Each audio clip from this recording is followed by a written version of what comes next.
Geração de programadores analfabetos. Burros! Não, burros não, né? De programadores, digamos assim, illiterate. Seria analfabeto, né? Vocês estão ficando analfabeto com o uso da inteligência artificial. Eu confesso que eu tô passando um pouco por isso, meu. Recentemente comecei a usar o Devin e ele tocou um projeto pra mim. E basicamente, a partir desse momento, eu não consigo mais corrigir os erros por conta própria. Eu dependo dele. Então eu fico imaginando que quem tá começando na área, delegando muita coisa pra Cursor, pra APIs de inteligência artificial local, como o DeepSeek, eu não sei o que tu tá usando aí, o OpenAI, mas... Vem aqui, Chloe. Peraí que deixa eu falar com a Chloe aqui. O que foi, meu amor? Vem aqui. O que foi? Fala pro pessoal. Que fofinho. Ela tá procurando a Sarah. Ela tá olhando pra porta direto, tá ligado? Procurando a Sarah. Ela já vem. Ela já vem, calma. Porto Alegre, vamos falar com o pessoal aqui sobre programadores analfabetos, vamos? É os guri. Ela vai se acalmar aqui nos meus pés. Então, a IA tá criando uma geração de programadores analfabetos, né? Ou não letrados. Alguns dias atrás, o Cursor saiu do ar, por conta do ChatGPT ter também saído do ar. Eu não sei quando foi isso, mas é o seguinte, no Cursor tu pode usar vários modelos. Enfim, tu pode usar vários modelos no Cursor? Eu acredito que sim, né? Até modelos locais. Olhei para o meu terminal, encarando aquelas mensagens de erro vermelhas que eu odeio ver. Um erro da AWS me encarou de volta. Eu não queria descobrir sem a ajuda da IA. Isso aqui me lembra lá no início, a gente falava disso de programadores que usavam o Google, né, meu? Tipo, tu é programador, tu não consegue descobrir o motivo do erro sem o Google. Só que eu acho que a dependência por IA é maior, né? A dependência por IA é maior. E isso causa um erro muito grande na tua educação, tá? Já que a gente tá falando de educação. Porque normalmente, quando tu tá, digamos, desenvolvendo algo, tu vai ali e tu tá criando algo que tu nunca fez, certo? Tu tá fazendo algo que tu nunca fez. E quando isso acontece, normalmente tu vai encontrar... Vai encontrar a melhor faculdade de tecnologia. Quando tu encontra um erro, antigamente o que acontecia? Normalmente tu tinha algumas opções aqui. A primeira opção que a gente tinha era ler a doc, ler a documentação. Esse era um erro mais comum, Dev não lia a documentação. A segunda opção era olhar o Stack Overflow, tá? Ou perguntar pra um sênior, ou sei lá, postar num fórum, tá ligado? Tinha várias opções aqui. Hoje em dia, uma das opções que tem se destacado mais é perguntar pra inteligência artificial, perguntar pra IA. Qual que é a diferença de perguntar pra um sênior, perguntar pra uma IA e olhar pro Stack Overflow? Ao meu ver, nenhuma, cara. Azar, foda-se, não tem diferença nenhuma nisso aqui, tá ligado? É a mesma coisa. Só que tem uma coisa que tu não pode deixar de tentar fazer, que é o seguinte, uma coisa que a gente julgava muito, mas é o que fez eu crescer, então eu tô dando a minha opinião aqui, que é ir na tentativa e erro. Então é tipo uma combinação, tá ligado? Tu fica tentando corrigir aquele problema, tu tenta uma forma de corrigir, tu não consegue. Aí vai ter um outro erro, daqui a pouco tu evoluiu no erro. E tu tenta... Teve um cara no outro vídeo que falou que o Cid tava respirando perto do microfone, ele falou, caramba, cara, achei que era o demônio no meu... atrás de mim aqui, eu assistindo de boa no fone, quando veio um... outra forma. E assim tu vai aprendendo ao longo do caminho. Até que um momento, tu desiste de tentar por conta própria, vai fazer algo que toma mais tempo na tua cabeça, na verdade seria muito mais rápido tu ter ido procurar ajuda de um sênior ou procurar no Stack Overflow, mas tu ficou ali gastando várias horas tentando resolver por conta própria, certo? E isso fez tu evoluir. Hoje em dia, eu vejo que a galera tá vendo que o menor esforço não é mais ficar na tentativa e erro, mas sim perguntar pra uma IA. Quando tu pergunta pra IA, tem uma coisa que tu pode fazer, meu, que é aprender com o que ela tá te falando e esquecer que tu tem um problema. Porque se tu focar em simplesmente usar o que ela te passou pra resolver o problema, tu vai entrar naquele loop de copiar e colar o que a IA tá te dando. Que, vamos combinar, é a mesma coisa que a gente fazia com o Stack Overflow. Depois de 12 anos de codificação, de alguma forma eu tinha piorado na minha própria arte. E isso não é exagero. Essa é a nova realidade para desenvolvedores de software. A decadência. E aqui é o seguinte, né? A diferença aqui é que o Cursor, ele tem o autocomplete. Então isso gera uma dependência diferente disso que a gente tá falando aqui, que é um erro que estourou na tela. Pra mim são duas coisas diferentes. A decadência, ela surgiu em mim, sutilmente. Primeiro, pra ler a documentação. Porque se preocupar quando a IA pode explicar as coisas instantaneamente. Exatamente, é uma das coisas que eu desenhei pra vocês. Então, minhas habilidades de depuração foram afetadas. Rastros de pilhas, né? O Stack Trace, agora parecem inacessíveis sem inteligência artificial. Cara. Eu nem leio mais mensagens de erro, eu apenas copio e colo. Tornei-me uma prancheta humana, um mero intermediário entre meu código e uma LLM. Bom, eu tava usando o Devin. Eu tava usando o Devin pra tocar um projeto e no fim ele estourou os créditos, eu não tenho mais créditos, eu gastei $500 e demiti ele. Porém, ele derrubou meu servidor. Ele derrubou o meu servidor. O Devin é um agente, né? Ele é um agente autônomo. Então uma das coisas é pior ainda do que isso aqui, cara, porque tu nem precisa mais da prancheta humana. A tua dependência fica ainda maior da inteligência artificial. Então as coisas estão escalando, cara. Quando tu escala um projeto pra um agente tipo o Devin, é pior ainda do que o que esse cara tava fazendo, tá? Antes, cada mensagem de erro costumava me ensinar algo. Agora, a solução parece magicamente. Eu não aprendo nada. A dose de dopamina das respostas instantâneas substituiu a satisfação do entendimento genuíno. Eu acho que isso aqui tem uma coisa que pode causar também na galera, é que é o seguinte, uma recompensa, né? Uma das coisas que me faz manter o foco, eu sempre falo pra vocês aqui, o autocomplete do Cursor me atrapalha, porque quando eu entro no flow, eu codo muito, tá ligado? Eu posso fechar o olho e o código só vem. E isso eu desenvolvi ao longo dos anos, esse foco em resolver um problema. Eu consegui manter a minha atenção pra conseguir a dopamina de ter conseguido resolver aquele problema. E eu sei, porque eu já programo há mais de 20 anos, que muitas vezes pode levar minutos, horas, ou talvez até dias. E por saber trocar essa dopamina que eu poderia receber instantaneamente por IA, por uma dopamina que é eu mesmo resolver aquilo, a gente pode comparar mais ou menos assim quando alguém assiste esse vídeo do YouTube aqui, ou assiste um um short ou um vídeo no TikTok, tu talvez receba a mesma dopamina se no final desse vídeo tu entendeu o que eu tô te falando. O mesmo se eu tivesse, sei lá, te explicando 30 segundos de uma forma muito mais resumida, mas que talvez tu firmaria muito menos o conteúdo, né? Se tu entendeu o que eu quero dizer, não, né? Tô me enrolando demais. A compreensão profunda é a próxima coisa que foi afetada. Lembra de passar horas entendendo por que uma solução funciona? Agora eu simplesmente implemento gestão de inteligência artificial. Se elas não funcionam, eu melhoro o contexto. Tá, compreendi a crítica dele, né? Acho que deu pra entender. Eu tenho uma tese. Eu já falei dessa tese aqui, não sei se eu falei em vídeo aqui já. Eu falei de uma live do RD. Inclusive, toda segunda-feira, 19 horas, nós temos live dentro do aplicativo do reservatório de dopamina. Baixa aí na Apple Store, no Android Store. Google Play. Baixa aí, reservatório de dopamina. Inscreva-se lá, que toda segunda-feira a gente tem aula. Tem live sobre coisas aí importantes para sua vida. Uma das coisas que eu falei foi sobre a minha hipótese. A gente analisou aquele artigo que saiu sobre o ChatGPT deixar as pessoas mais burras. A gente analisou todo o artigo do ponto de vista crítico, viu se tem fundamento, se não tem fundamento, mostrou as limitações do artigo, o que é plausível ou não. Minha hipótese, tá? Minha hipótese. Eu acho que o ChatGPT, ou essas LLM, né, essas IAs de chat, parece que você está conversando com alguém, eu acho que elas serão para a nossa cognição o que os alimentos hipercalóricos foram para a nossa parte fisiológica. Se você vê os gráficos de sobrepeso e obesidade a partir da década de 70, triplicaram sobrepeso e obesidade. Eles triplicaram no mundo. As pessoas estão 3 vezes mais pessoas obesas e com sobrepeso, muito por razão dos alimentos hipercalóricos e do advento do sedentarismo. Só que tem pessoas que não desenvolveram isso. Tem fatores genéticos envolvidos? Claro, óbvio, pessoas às vezes têm sensibilidade à insulina, têm sensibilidade resistência à leptina e tal. A questão é, algumas pessoas souberam, entre aspas, usar o advento do sedentarismo e dos alimentos hipercalóricos de uma forma saudável, entre aspas. Então a pessoa come hambúrguer de uma forma planejada, um Big Mac, sorvete, toma refrigerante, etc. Outras pessoas ficam sentadas o dia todo sem andar pouco, mas pegam o carro delas, o elevador e o carro que fizeram elas serem mais sedentárias, para ir à academia fazer força. Então as pessoas tiveram que se planejar para utilizar aquele conforto tecnológico, né? E tecnologia que eu digo aqui é uma coisa produzida mais rápido em larga escala, que é a comida e o carro, né? E tal, os meios de transporte, elevador e tal. Então, cara, o conforto tecnológico foi positivo para a nossa população, desde que você saiba usar aquilo e tem moderação e etc. Por outro lado, outras pessoas vulneráveis àquilo por uma série de razões, sejam razões genéticas ou razões de contingência de vida, de história de vida e interações com outros comportamentos durante a vida, as pessoas se transformaram vulneráveis e hoje estão sedentárias com sobrepeso, obesidade, etc. Eu acho que a IA vai ser muito parecido, por ponto de vista cognitivo. Muitas pessoas vão usar como um potencializador das suas habilidades, dos seus aprendizados, das suas capacidades de realização de trabalho, de produtividade, só que outras pessoas vulneráveis, muito provavelmente nesses contextos do que esse sujeito aqui está falando, o sujeito caso que escreveu essa matéria, né?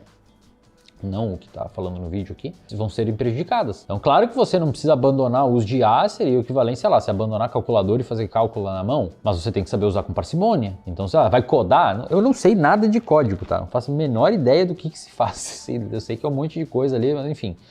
Eu acho que seria razoável você, usar ela para te ajudar nos códigos, mas sei lá, você olhar o código, fazer como ele falou aqui, tentar entender o erro quando deu algum erro, até para saber fazer um prompt para evitar esse erro no futuro. Agora, se você virar um cara de que copia e cola, faz tudo e você não tem atividade em cima daquilo, aí provavelmente seu cérebro vai ficar atrofiado mesmo. E foi isso, inclusive, que aquele estudo do ChatGPT mostrou. Tem limitações aquele estudo? Tem limitações. Vê lá na live do RD que eu mostro com mais calma. Tá salva a live, tá? Todas as lives ficam salvas. Mas o estudo mostrou que quando uma pessoa escreve um texto com o IA, quanto mais ela usa IA, menos áreas do cérebro da pessoa que estão envolvidas com arquitetura de texto estão ativadas, e menos a pessoa lembra do que saiu no texto. Por razão óbvia, foi o ChatGPT que escreveu. Aquela pessoa que escreveu o texto na mão, sem o uso de IA, usando só o Google, bloqueando aquela parte da IA do Google, então a pessoa teve capacidade de usar, brain only eles chamam, né? Usou só o seu próprio cérebro com a ajuda do Google. Essas pessoas lembram, elas conseguem falar mais o texto, portanto o texto é da autoria dela, porque ela consegue explicar o que tem no texto. O grupo que usou só ChatGPT, eles não conseguiram explicar o texto. Qual o argumento usado, qual foi a lógica usada, qual foi a construção, o que eles bateram, o que não bateram, porque praticamente o texto não foi de autoria deles.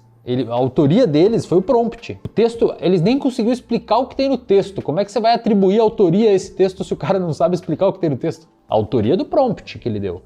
E de fato, quando você vai perguntar a pessoa, e aí eles fizeram eletroencefalografia, eles viram que áreas do cérebro estavam menos conectadas. O cérebro delas trabalhava menos. Seria, sei lá, o equivalente a você ir numa academia, onde fazer um bíceps lá e a máquina tem um braço hidráulico que ergue junto o peso com você. Você ativou menos o músculo. Você terminou o exercício, você conseguiu levantar 20 quilos do peso, mas o braço hidráulico levou 80%. Você fez o exercício? Teoricamente você fez, você terminou ele, né, com aquele peso. Mas o teu músculo tem pouca autoria daquele levantamento de peso. Então sim, cara, eu acho que muita gente vai ficar muito limitada cognitivamente, digamos assim, economicamente, intelectual, por conta do ChatGPT. Eu acho que uma grande questão, assim, se não quiser, sei lá, tu não se importa com a qualidade do seu produto ou qualquer coisa assim, eu acho que uma coisa que muito básica que dá pra tu pensar é o quê? Cara, você fica altamente substituível, tá ligado? Porque, cara, se tu que tu só sabe é só digitar prompt e fazer o que o ChatGPT faz, isso aí, cara, qualquer pessoa consegue fazer, inclusive tu pode botar um IA pra fazer isso, tá ligado? Exato. Inclusive, é um dos pontos que você falou no podcast até, né, que você teve um convidado falando de IA aqui, né? Ele disse que muitos dos empregos iniciais das empresas estão sendo substituídos por IA, né? Vai ficar o cara que tem uma propriedade intelectual que aplica em cima daquilo, tem que se diferenciar de alguma forma, né? Assim, eu acho que esses dias eu vi um grande empresário contratando desenvolvedor, né? E uma das exigências dele era que 90% do código fosse feito por IA. E é um empresário que eu respeito muito, um cara muito bom assim no que ele faz. É um baita empresário. Só que acredito que esses 10% o cara tem que olhar o código, imagino eu, né? Sei lá, olhar o código, ver se tá certo, se tá errado, corrigir os bugs. O problema é o cara fazer 100%, igual esse relato nesse texto aqui, pelo jeito o cara copiava e colava, né? Copiava e colava. Aí caiu a IA, o cara se ferrou, Exato. Sabia mais o que fazer. E tipo... E acho que isso vai ser pra tudo, cara. Edição de vídeo, edição de imagem, edição de texto. Acho que vai ser pra tudo. É uma ferramenta, né? Que nem é uma ferramenta. Né? Tem que saber uma calculadora da forma certa. Mas é foda esse negócio de como eles estão utilizando hoje em dia, que eu tava vendo, eu vi uma notícia esses dias que é bem interessante, que eles estão fazendo agora bandas de IA, né? Pra passar no Spotify e tal, os músicos de IA. E daí existem também agora pessoas que ouvintes de IA também. Caramba, então eles fazem um grande número de listeners naquela banda de IA, só que é IA também. Então fica uma IA interagindo com a IA. Caramba, cara. Tipo, é meio que, isso aí pra mim é muito cyberpunk, assim, sabe? Cyberpunk. Isso acontece também, eu já ouvi dizer, em entrevistas de emprego, né? A moça vai fazer, a entrevistadora, ela pega um chat GPT pra ouvir toda a reunião e depois fazer os pontos, porque isso é uma coisa que acontece, né? Tu meio que gera uma nota da pessoa pela IA. Só que daí o cara que tá sendo entrevistado, ele tá jogando tudo no chat GPT também, como responder. Então... cara, eu não sei, eu acho complicado. E assim, textos, principalmente, quando você vê, eu sei identificar um texto de cara se é IA ou não.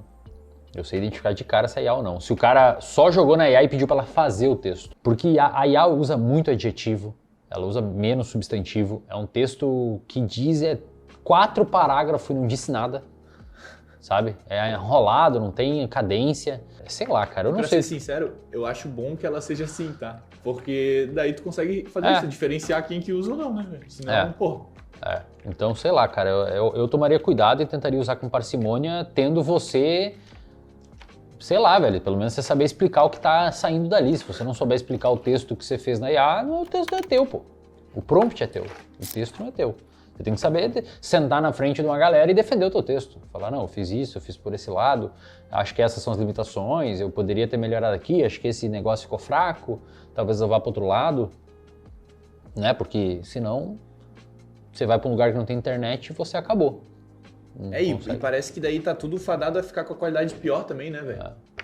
Os códigos, daí se o cara faz a música também, o texto de qualquer coisa que vai escrever no chat GPT, tudo vai piorando sempre, né, velho? E de novo daí fica um diferencial se você faz, você de quem faz, exatamente. Cara, e assim, eu vejo muita gente usando a IA pra ler livro, né? Pede pra ela resumir e tal. Cara, sei lá, num livro que você não tem tanto interesse, você pode pedir pra ela fazer. Mas dificilmente você vai conseguir ter a experiência de um cara que leu Don Quixote pela IA. E cara, Don Quixote é um livro que tem, sei lá, 400 anos já. E o livro ainda é vendido. Então, acho que ele tem alguma coisa pra te dizer, né? 400 anos. A gente tava reagindo no outro vídeo a uma mulher que tem 100 anos, imagina 400. Então, acho que ele tem alguma coisa pra te dizer aí, né? E dificilmente a IA vai te dar a experiência de você ler Don Quixote, né? Então, sei lá, acho que usa com parcimônia, assim como a gente usa com parcimônia alimentos hipercalóricos e usa com parcimônia o sedentarismo. Beleza você andar 2.000 passos por dia, mas pelo menos vai à academia e faz força 45 minutos, né? Ou corre final de semana. Beleza você comer hambúrguer e um alimento hipercalórico, mas faz final de semana, come com parcimônia. Acho que a sociedade moderna tem que saber aproveitar essas tecnologias de forma ao seu bem-estar, né? Se deixar cair no automatismo por elas, aí, sei lá. Aí vira máquina, né? Você vai ser um produto dela, né? E não um consumidor. Beleza? Então é isso. Deixe seu like aqui nesse vídeo, inscreva-se no canal e nós nos vemos no próximo episódio. Pede um comentário específico. Comenta aí. Comenta. Ah, e aí tem as namoradas. Abrimos um nicho aqui, eu tomei uns hate nos outros episódios, nos outros vídeos que a gente fez aqui, da galera que namora IA. Teve um comentário, o cara falou que eu tô numa bolha. Pô, Wesley, sai da bolha aí, cara. O cara namora uma IA, bicho, e eu que tô na bolha. Muito bom, fico bastante feliz de estar nessa bolha. E aqui, Aslão, tem uma frase pra fechar o vídeo, ó. Desse depoimento, né, que o cara tava lendo aí. A questão não é se a IA substituirá os programadores, é se estamos nos substituindo. Comenta aí o que você acha. Você acha que a IA vai estar substituindo a gente ou não? Deixa aí no seu comentário e teça um argumento sobre isso. Sim, Não adianta só falar sim ou não. Coloque um argumento sobre isso e não vale usar IA. Fechou? Fechou. Valeu, galera. Até mais.